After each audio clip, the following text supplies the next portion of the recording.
Boa tarde, galera. Espero que vocês estejam bem em casa, né? Essa aula de hoje vai ser para a turma do Fundamental 1, tá? Vamos dar continuidade ao nosso planejamento, ao que foi programado para vocês, né? Estamos passando por esse momento de quarentena, né? De se recolher em casa. Então, aproveitem esse momento e aproveitem esse material, né? Audiovisual para vocês também darem continuidade aos estudos em casa.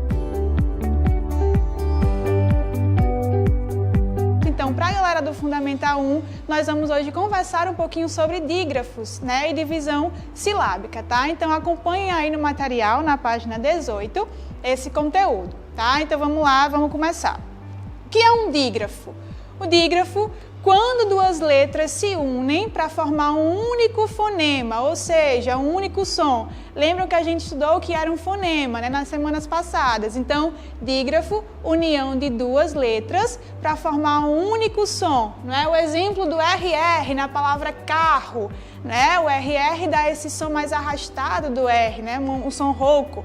Carro, carroça, né? Então, nós temos aí um dígrafo que é consonantal. Por que, professora, consonantal? Porque são duas consoantes que se unem para formar um único som, assim como SS, CH, NH, LH e todos esses exemplos que eu botei aqui no quadro e que tem também no material de vocês aí na página 18. Certo?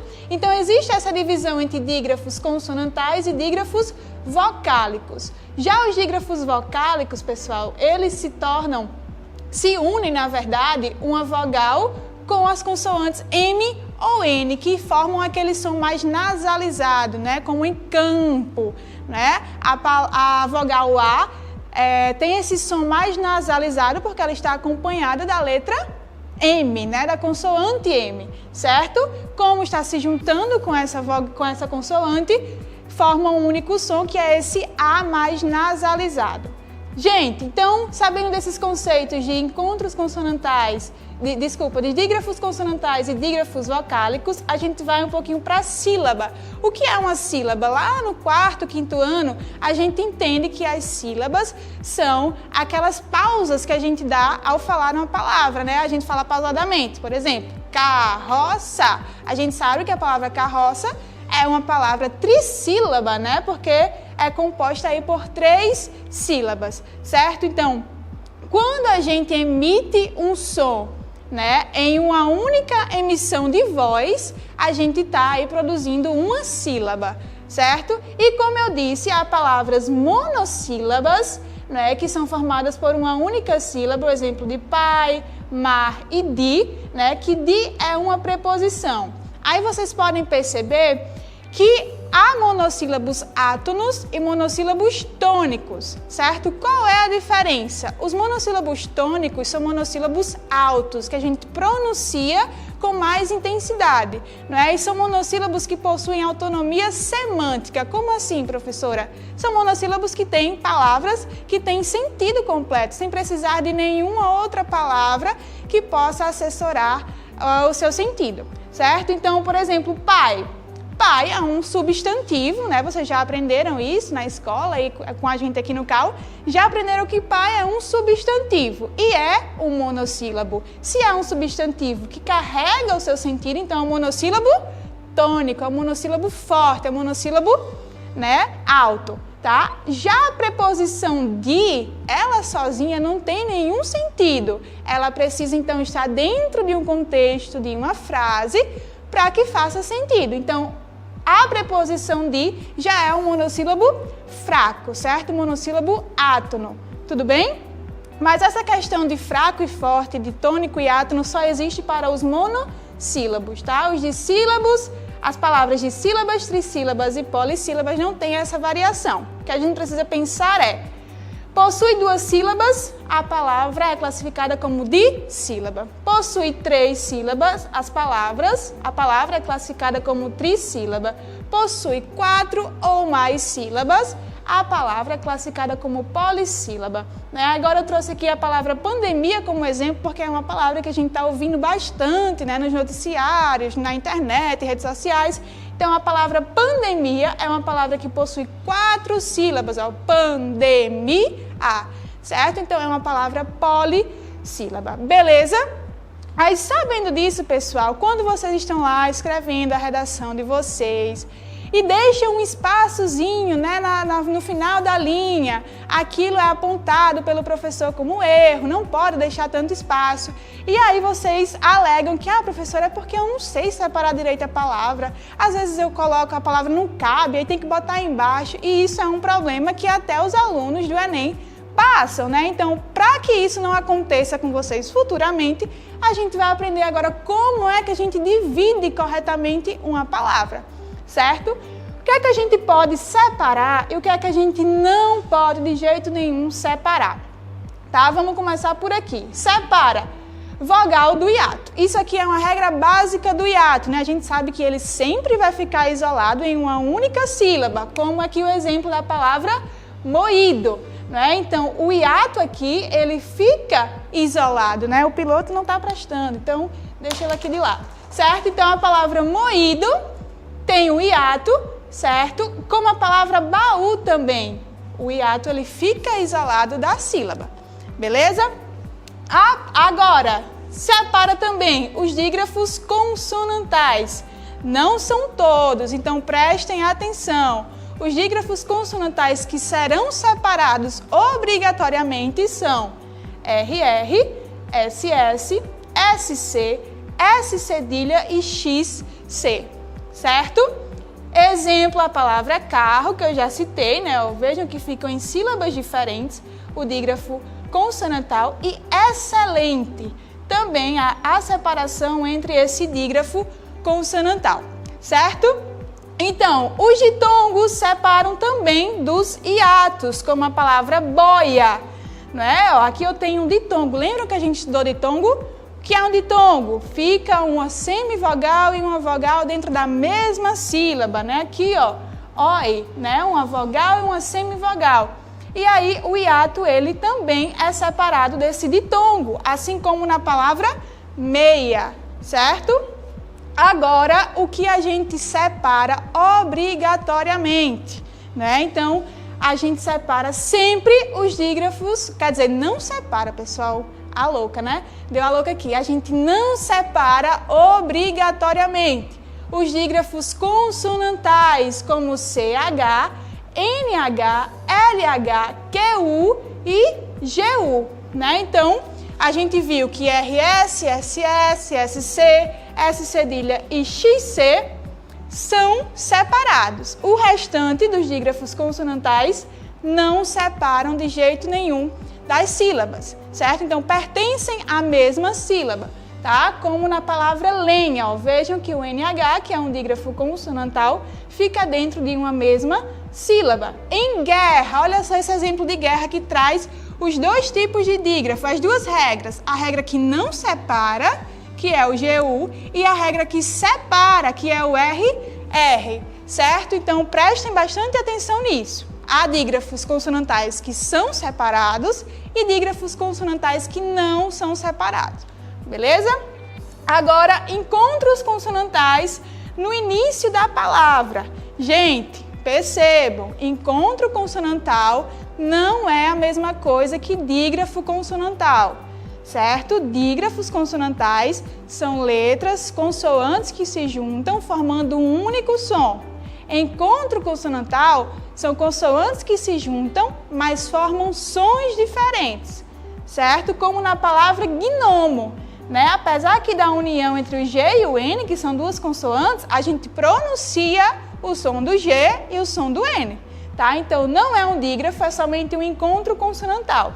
E quando existe isso no início das palavras, né, no início dos vocábulos, a gente não separa, como em gnomo, pneumático, tá? A própria palavra pneu, que é um monossílabo, certo? Então, a última regra é quando a consoante não é seguida de vogal, ela vai sempre pertencer à primeira sílaba, certo? Então, a admissão, a palavra admissão, há um encontro consonantal, não existe uma vogal aqui no meio dessas consoantes, então a consoante fica na primeira sílaba, certo?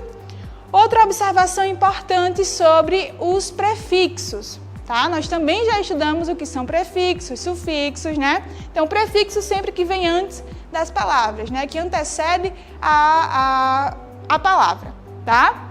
Prefixos como in, sub, des, certo? Quando eles são seguidos de vogais, como em desunião, né? Nós temos des junto da vogal U, desunião. Aí esse prefixo ele se desmembra para formar sílabas diferentes. Nós temos desunião, né? Então, o prefixo ele se desmembrou, ele se desprendeu para ficar em sílabas diferentes. Agora, quando eu tenho o prefixo seguido de uma consoante, aí isso não acontece. O prefixo ele fica junto dentro de uma única sílaba, como na palavra subjugar, né? A palavra subjugar é seguida do prefixo sub e a palavra julgar, né? Então, eu tenho duas consoantes juntas. Então, como é que se separa, professora? Subjugar. Tudo bem? Para a gente reforçar um pouquinho na prática, abram aí o material de vocês na página 21, certo? Na questão 6 da Unifesp, certo? Que a gente vai ver um pouquinho, entender um pouquinho sobre os dígrafos, tá? Na prática. Então, a questão é o seguinte. Na língua portuguesa escrita, quando duas letras são empregadas para representar um único fonema, né? Que é um som na fala, tem-se um dígrafo. O dígrafo só está presente em todos os vocábulos de... Então, a gente vai marcar a alternativa aí, em que todas as palavras apresentam dígrafo. Aí, vejam aí que a letra A já começa com pai, né? Pai, tem dígrafo? Não, né? Então, a gente já descarta a letra A. Afasta. Afasta tem dígrafo, só para relembrar o conceito. Dígrafo, duas consoantes ou duas vogais que se juntam, né, para formar o mesmo som. No caso do vocálico, não são duas vogais, né? Me corrigiram aí que eu vi. Então, uma vogal mais M ou N, certo? Então, afasta não tem aí nenhum dígrafo, seja ele consonantal ou vocálico. Queres. Queres tem um dígrafo aí? Tem, não tem? Ó, o Q e o U formando um único som. Queres, né? Vinho. Vinho tem? Também, o NH, né? Ó, olha ali o NH, encontro, o dígrafo consonantal. Sangue, sangue tem logo dois, né? Sangue tem um consonantal e o vocálico, o AN e o G com o U. Dessa, também tem dois S, dígrafo consonantal. E filho, também tem o LH, o dígrafo consonantal. Então, resposta correta, aí letra C, tá? Letra C de casa, beleza? Aí nós temos também a questão 9, que é da USF, né? Lá de São Paulo, é uma questão adaptada para vocês. Então, vamos ver o que pede aí na questão. Assinale a alternativa em que a divisão silábica de todas as palavras está correta. Então, vamos colocar todas essas regras aqui em prática, beleza?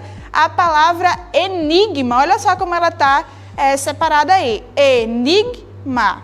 Está correta? Sim, está correta, né? Nós temos um encontro consonantal, onde a consoante, a primeira consoante fica junto da sílaba anterior, né? Porque não tem nenhuma vogal após ela. Tudo bem? Subjugar. Aí está o erro da alternativa. O prefixo sub fica dentro da mesma sílaba, porque não é seguido de nenhuma vogal. É o mesmo caso de admissão e apto, tá? Então, a alternativa A é errada. Colégio, certo? Correto. Prorrogar. Vejam aí, ó, o RR separado em sílabas diferentes, certo? Jesuíta. Tá correto isso aí, gente? Jesuíta? Não, esse I acentuado é um hiato, então a vogal fica separada do hiato, é uma regra, e aí não está seguindo essa regra, então letra B é errada. C, ressurgir, tá correto? SS separado, tudo direitinho, certo. Sublinhar, olha aí mais uma vez o prefixo sub separado incorretamente, né? Porque após ele vem outra consoante, então ele não pode ser separado, precisa ficar junto, certo? C também é errada. Letra D, intelecção, correto, duas consoantes, não tem nenhuma vogal no meio, ficam em sílabas diferentes. Balaústre, correto, um hiato que é separado da vogal. E saguões também está separado corretamente. Então, a alternativa correta é a letra D. Tudo bem, gente? Espero ter ajudado vocês nesse momento, né? Estou morrendo de saudade de todos. Eu sei que vocês estão em casa também morrendo de saudade da gente do CAL, né? Eu sei que vocês amam o CAL. Então, para que vocês não fiquem no tédio, a gente preparou essa aula e tem também uma propostinha de produção textual, certo? Então, aguardem só um pouquinho que eu vou passar para vocês. Então, gente, para a próxima semana, né, quer dizer, a gente não sabe direito quando as aulas retornarão, mas assim que voltar, tragam para a gente a proposta da produção textual do caderninho de vocês, né, todos receberam. Então, pegue o caderninho e façam a proposta 1. Nós estudamos, acho que na segunda semana de aula, sobre história em quadrinhos, então vocês viram tudo sobre o gênero. Qual o que pertence ao gênero, né? A linguagem, os tipos de balões. Então, vocês já estão aptos a produzir a HQ de vocês, a história em quadrinho de vocês, tá? Então, nessa primeira proposta, vocês têm aí todas as instruções para produzir um livrinho de HQ, certo? Então, tamanho de quadro, quantos quadros, como é a história. Então, vocês podem ver aí, ler esse textinho em casa, certo? E seguir as recomendações e seguir as orientações aqui propostas, tá? Então, como é uma atividade mais prática, né? Vocês não precisam escrever naquela folhinha do CAL, tá? Pode ser folha de ofício, vocês dobram como um livrinho e trazem pra gente esse material. Beleza? Beijo, gente. Até mais. Espero vê-los em breve. Estou com saudade, com vontade de abraçar a todos. Então, a gente se vê, tá? Beijo, beijo. Tchau.